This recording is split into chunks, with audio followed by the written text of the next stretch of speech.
untuk menjelaskan waktu dan tempat. Kami sudah lanjutkan.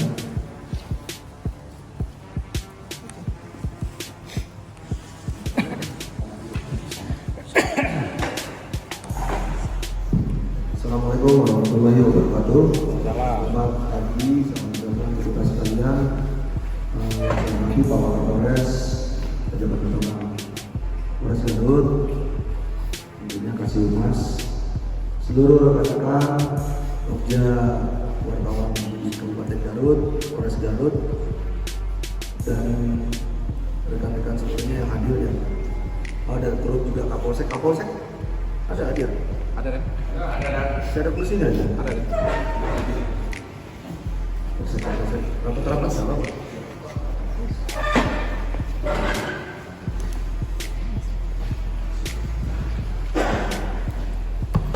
Pada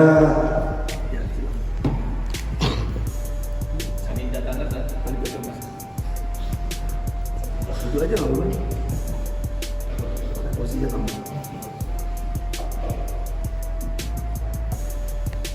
Pagi hari ini sesuai dengan rencana bahwa kami akan merilis tindak pidana pencurian dengan pemberatan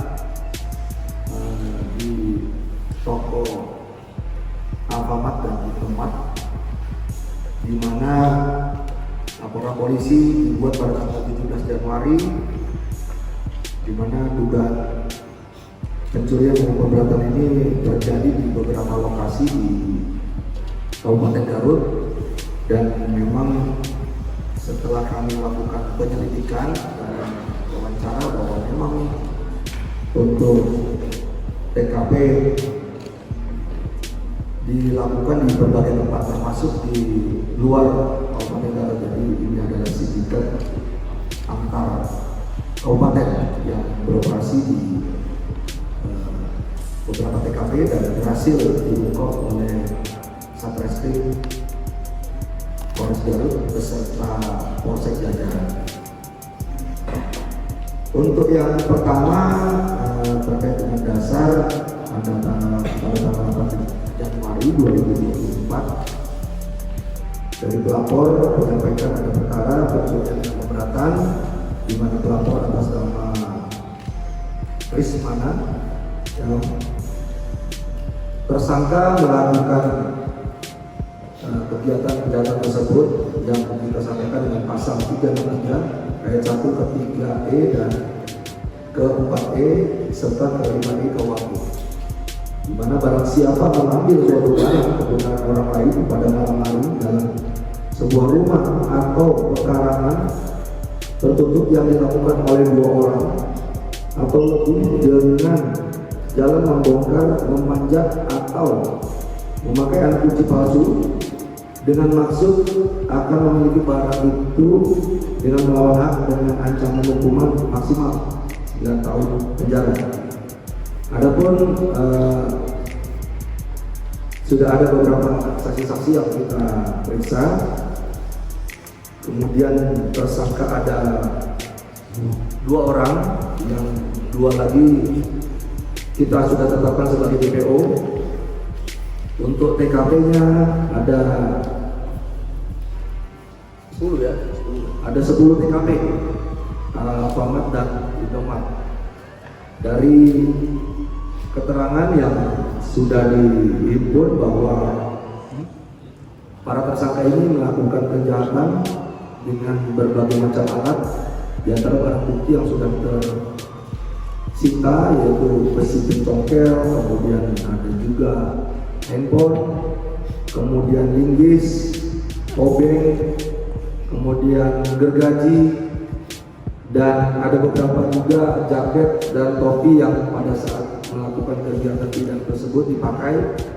Kemudian juga kunci astak dan juga ada tangga ya, yang digunakan untuk memanjat. Untuk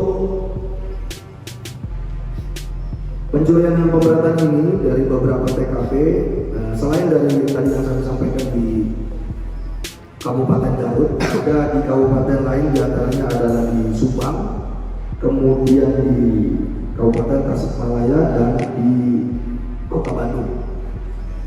Jadi ini adalah sindikat yang berhasil diungkap oleh jajaran Satreskrim Polres Garut beserta Polsek Jajaran, di mana ini adalah sindikat antar kabupaten, dan alhamdulillah sudah tertangkap dan 2 orang lagi masih akan kami kejar, dan tentunya kami berjanji akan kami tangkap pelakunya seluruhnya. Dan kami pastikan bahwa untuk yang melakukan kegiatan kejahatan ini mudah-mudahan dengan dukungan seluruh masyarakat bisa tertangkap seluruhnya. Barangkali mungkin itu yang bisa kami sampaikan. Untuk apabila ada pertanyaan mungkin. Dan ada keterlibatan orang dalam nggak untuk sindikat ini? Untuk keterlibatan orang dalam ada. Jadi dari beberapa keterangan memang ada keterlibatan. Jadi ada kerjasamanya juga. Nanti untuk kami berikan kesempatan kepada Kasat Reskrim untuk menjelaskan apabila rekan-rekan ini ada pertanyaan yang mau disampaikan. Silakan.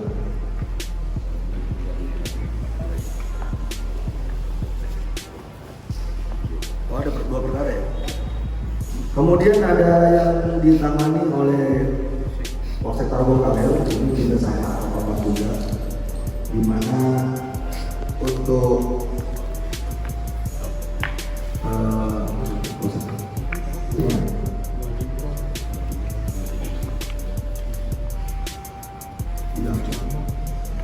Ade Mulyana.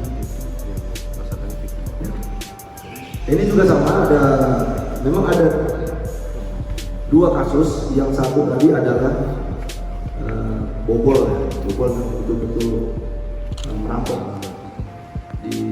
pada malam hari dan memang sindikat ini. Dan satu lagi ini adalah pencurian dan pemberatan di Alfamart juga.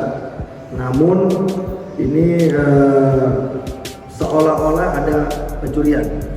Ya, jadi cerita gambaran umumnya seperti itu. Namun kegiatan yang mereka lakukan ini sebetulnya adalah dilakukan oleh orang dalam. Ya, jadi bukan murni sindikat. Ya, jadi memang ada orang dalam, seolah-olah itu ada beberapa peralatan atau yang dirusak. Yang dirusak sehingga seolah-olah telah terjadi pencurian, padahal itu adalah rekayasa dari orang dalam sendiri. Dan pelaku juga sudah berhasil kita tangkap, di mana untuk pasal yang kita terapkan tetap 363 ayat 1 dan 3 dan 5 KUHP tadi kami sudah sampaikan, karena yang dilakukan ini adalah sendiri atau tunggal, di mana kami sampaikan bahwa barang siapa mengambil suatu barang kemudian orang lain di waktu malam dalam sebuah rumah atau pekarangan tertutup yang ada rumahnya, yang dilakukan oleh orang yang ada di situ tidak diketahui atau tidak dikehendaki oleh yang berhak, dan sampai pada barang diambil dilakukan dengan merusak, memotong, atau memanjat atau memakai alat kunci palsu, perintah palsu atau jabatan palsu dengan maksud akan memiliki barang itu dengan aman.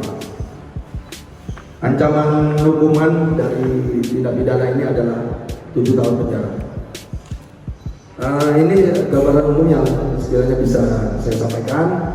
Untuk lebih jelasnya nanti apabila ada yang mau ditanyakan secara spesifik terkait dengan penyidikan dan modus operandi, bisa disampaikan oleh Pak Kasat atau Pak Polsek. Silakan. Terbongkar berapa kerugian atau berapa besar yang diambil? Jadi untuk kerugian karena yang berkumpulan berangkat sekitar 25 juta untuk rekening. Modusnya itu gimana, Pak? Jadi modusnya pegawai ini merekayasa seolah-olah terjadi pembongkaran atau pemulaan di berangkas. Jadi setelah kita analisa hasil olah TKP, timbul kecurigaan terhadap pelaku bahwa pelaku orang dalam. Terungkapnya gimana, Pak? Kan konon katanya itu yang buat laporan juga pelaku. Betul. Jadi kami lakukan penggeledahan ke rumah pelaku dan ditemukan pelaku. Jadi ada kecurigaan ketika melapor atau memang ketika ada proses olah TKP?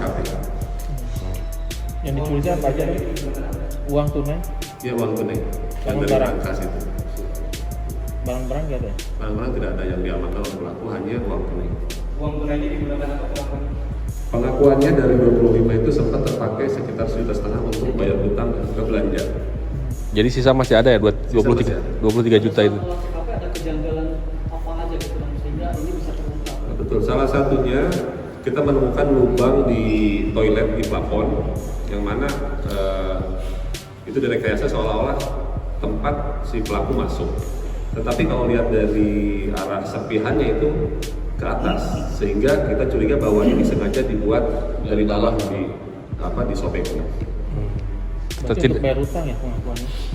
Pengakuannya yang susah digunakan dari uang BP ini adalah untuk bayar utang dan juga belanja. Yang satu lagi yang Cilawu. Nah, kalau Cilawu Jadi rekan-rekan sekalian, untuk kasus di Telkom kalian ini, jadi memang ini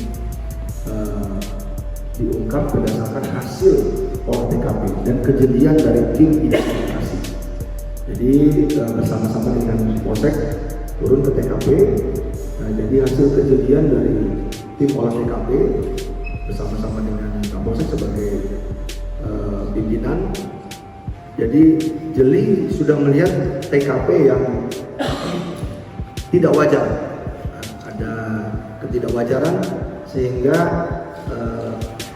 penyidik dan penyelidik tidak percaya begitu saja terhadap laporan yang sudah dibuat, kemudian ditindaklanjuti kecurigaan dari penyelidik bersama tim Ijen berdasarkan data-data yang dilaporkan, yang ditemukan.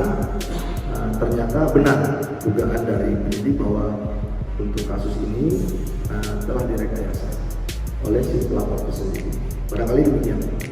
kalau yang Cilawu katanya tersangka sempat beberapa kali dia tertangkap. Ceritanya seperti apa? Oh ya, baik, terima kasih.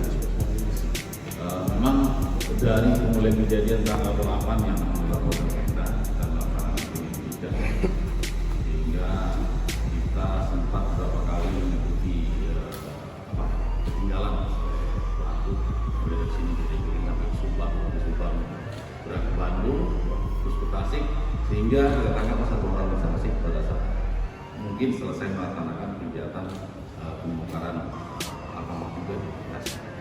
Pada saat itu kita bisa tangkap orang di Tasik dan 3 orang lagi masih dalam penjara. 1 hari setelah itu atau 2 hari setelah itu kita tangkap lagi 1 orang di Bandung. Sehingga yang sudah kita amankan untuk TKP Cilawu ini adalah 2 orang.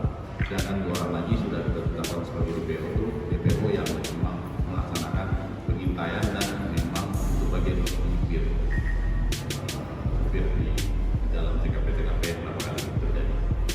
Yang berapa banyak mereka melakukan aksi pencurian barang-barang yang dibawa? Ya, mereka mengambil barang-barang yang berharga yang ada di toko, mulai dari toko, uang, HP, apa-apa saja yang mereka berharga itu yang diambil. Di modus mereka jalan melihat ada TKP di siang hari, ini sepi, nanti malam hari langsung kerja. kerugiannya berapa sih? Ya. Kerugiannya Cilawu berapa sih? Selalu sekitar 50 juta. 50 juta. Itu uang tunai atau barang saja, Pak? Barang yang non tunai serta HP serta ada beberapa barang lain. Oh, itu betul-betul bongkar, Pak ya? Bongkar dari belakang ada dibobol dulu dindingnya, dirusak dindingnya sehingga masuk melalui dinding yang sudah dibobol. Jadi mereka melihat dari siang, belanja dulu, malam, sepi, langsung dikerjakan. Kalau yang sindikat ini kan, yang 2 ini kan yang ditangkap sindikat nih, Pak. Ya. Dia memang sindikat khusus minimarket atau memang pelaku?